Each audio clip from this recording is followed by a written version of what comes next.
Do epic shit. There is nothing in this book that you don't already know.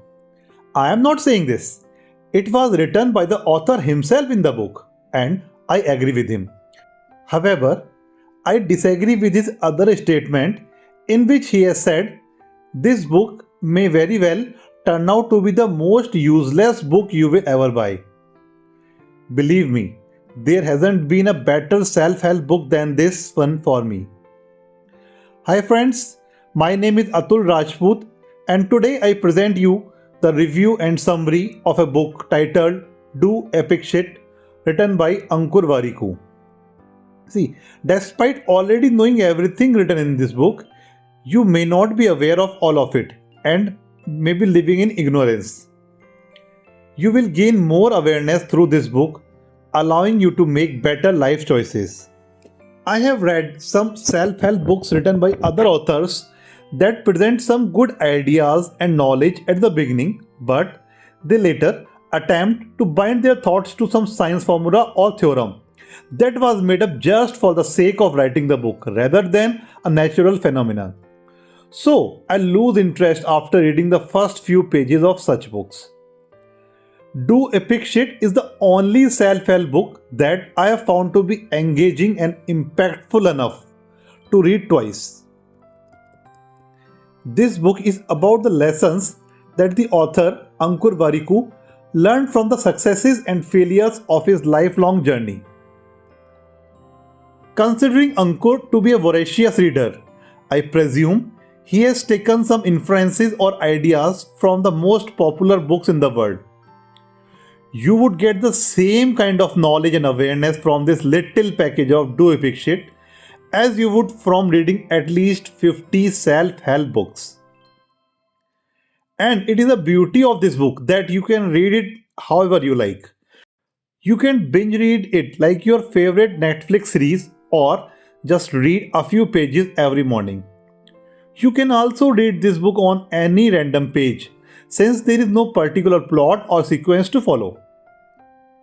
In this book, Ankur has compiled the never-ending motivational gyan that he has shared on social media over the years. Whenever you feel low, you can browse through the book to find the related content and bang, you are charged up. This book Do Epic Shit is divided into 6 sections. The first section is titled Success and Failures and discusses how one can learn from the failures of oneself or others.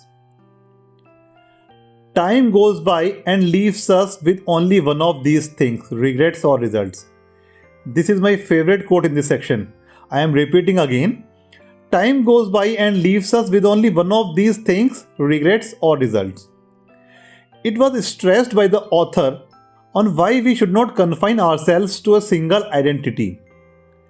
People should not limit themselves to just one role, job title, function or title. When learning, you should always put your ego aside and step outside of your comfort zone in order to succeed. The author has listed some mistakes he had made in his 20s and 30s in this section that you can learn from instead of making the same mistakes yourself. However, in a few respects, I differ from his opinion.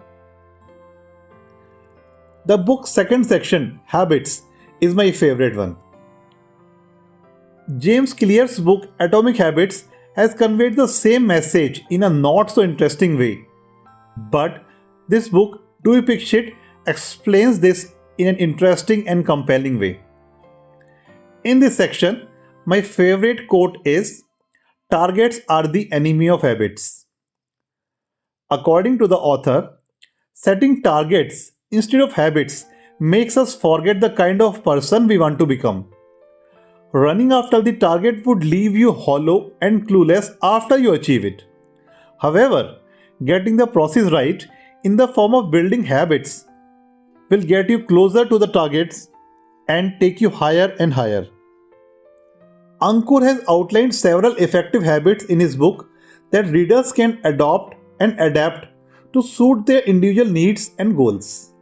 The third section, Awareness, will help you to be more aware, thereby allowing you to make better choices in life from a state of awareness and not ignorance. Most decisions in life are reversible, but we assume they are set in stone. This is my favorite quote in this section. See, if we start making decisions knowing they are reversible, we will also discover what lies ahead just because we decide and act. This section talks about a number of skills, including being calm. Being calm is a skill. If you lose your calm, you aggravate the unpleasantness rather than correcting it. See, calmness doesn't mean lack of drive or fire. It means having the ability to put that drive into action. Calm people have the most fire because they use their courage to do bold things instead of using it to speak. The calm is the fire. The author says that the easiest way to learn mistakes is to read books, and the next option is to commit them yourself. There is always something to learn from the past. See, whatever has happened, for good or bad. You cannot change it. Think of the time that lies ahead and not the time that lies in the past. In the fourth section, entrepreneurship, the author shared his success and failures in his entrepreneurial journey and what you can learn from them. You might consider skipping this chapter if you don't want to embark on the ship of entrepreneurship. But I won't suggest skipping it, as there are still a lot of things you can learn from this section and implement if you work anywhere. He stated in this section that you do not necessarily need to have a startup to become an entrepreneur. You can start where you are, move things that need to be moved, change the status quo for the better, and you are an entrepreneur. You will also learn a number of leadership skills here. The author Ankur tells his most capable team members that I trust you not because you know everything. I trust you because I know that you will do everything in your capacity to find the answer. In a society where being trusted is not so common, operating with a trust is a competitive advantage. When people are trusted, especially in a trust deficient context, you get more out of them. And once trusted, they will not only surprise you, but also surprise themselves with the accountability they deliver. If you want to build a strong team, you must admit your mistakes and also allow your team members to make mistakes. You should ask questions instead of offering prescriptions and give your team members the autonomy instead of micromanaging the team. You should build a culture that picks people up when they are down. As the founder of a company, the worst thing you might be doing to your employees as per Ankur is: number 1, rate them once a year. Number 2, tell them how well they did. And number 3, measure them on metrics they didn't even know they were being assessed on. As a founder, you should build an institution rather than merely start and run a company. It is easy for anyone to start a company, but it is super difficult to build a place where people would love to come to work, where they are respected for who they are, and most importantly, where people grow at work and as individuals. Money is the fifth section of this book, where the author discusses some mistakes he made when it came to handling money. Furthermore, he discussed 10 common mistakes one can avoid when it comes to money. On some of those mistakes, I have a different opinion. Perhaps I want to learn by making the same mistakes myself, or maybe the times have changed since the book was written. You should read each mistake mentioned in this section and decide for yourself, so I am not listing them all here. Relationships is the sixth and final section of the book, which discusses some common mistakes we make in relationships as well as suggestions on how to improve them. My favorite quote from this section is, "We don't have to agree with each other as long as we understand each other." Wow, what a beautiful thing the author has written.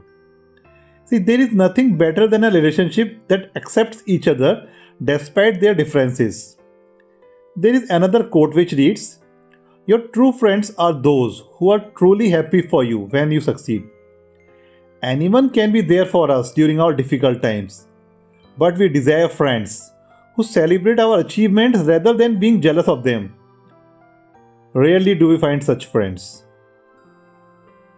The author ended the book by composing imaginary letters to his children that he wishes he had written in reality.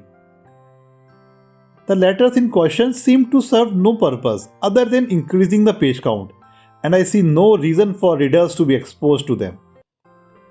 In the end, I believe Do Epic Shit is an excellent self-help book that can serve as a mentor for me, providing motivation and guidance whenever I need it. Thank you for listening this book summary. Please tell me in comments if you liked it, or if you have any other suggestions. I will try to implement those in my next book summary. Thank you.